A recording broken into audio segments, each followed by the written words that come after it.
নিজেকে ভালোবাসুন। একটা কথা মনে রাখবেন যে বিনা দামে বা সস্তায় বা বিনা শ্রমে কোনো কিছুই অর্জিত হয় না। তাই আপনি জীবনে যাই অর্জন করতে চান, আপনাকে অবশ্যই তার বিনিময় মূল্য চুকিয়ে দিতে হবে। এটা ঘাম ঝরিয়ে হোক, মেধা ঝরিয়ে হোক, পরিশ্রম করে হোক, অর্থের বিনিময়ে হোক। এখন আমরা উদাহরণে আসব যে কী বিষয়ে আপনি অর্থমূল্য ছাড়া পরিশোধ করতে পারবেন না। সাপোজ আপনি একটা বিড়াল ছানাকে ভালোবাসেন, তাকে আদর করে ঘরে আনতে হবে, নিয়মিত গোসল করিয়ে দিতে হবে, খাইয়ে দিতে হবে, শোয়ার ব্যবস্থা করতে হবে। সে এখানে সেখানে যত্র মলমূত্র ত্যাগ করবে, সেটাও পরিষ্কার করতে হবে, তার একটা বাসস্থানের ব্যবস্থা করতে হবে। দেখুন, এখানে আপনার মেধা, শ্রম, অর্থ সব কিছুই ব্যয় করতে হচ্ছে। তার বিনিময়ে আপনি পাচ্ছেনটা কি? জাস্ট বিড়ালের নিকট থেকে কিছু ভালোবাসা এবং কিছু ভালো লাগা।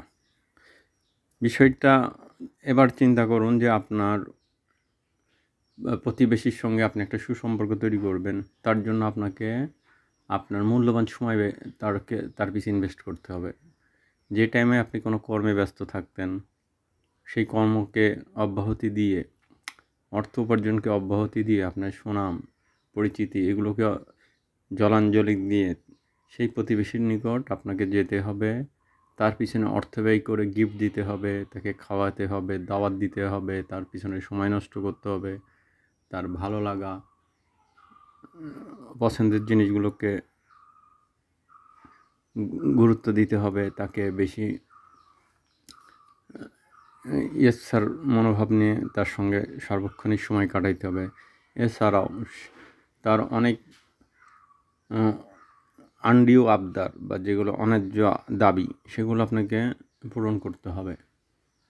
অনেক সময় অন্যের গীবত শুনতে হবে এবং সেই গীবতে সায় দিতে হবে। তার মেয়ের বিয়েতে বা অনেক ধরনের গিফট দিতে হবে, মানে এটা বলে শেষ করা যাবে না।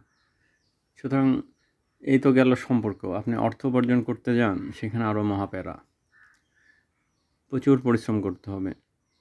তারপরে আপনি সফলতার মেধা খাটাইতে হবে, অর্থ ব্যয় করতে হবে, তারপরে আপনি ধীরে ধীরে সফলতার মুখ দেখতে থাকবেন। একদিনে নয়, বহুদিনের সাধনায়।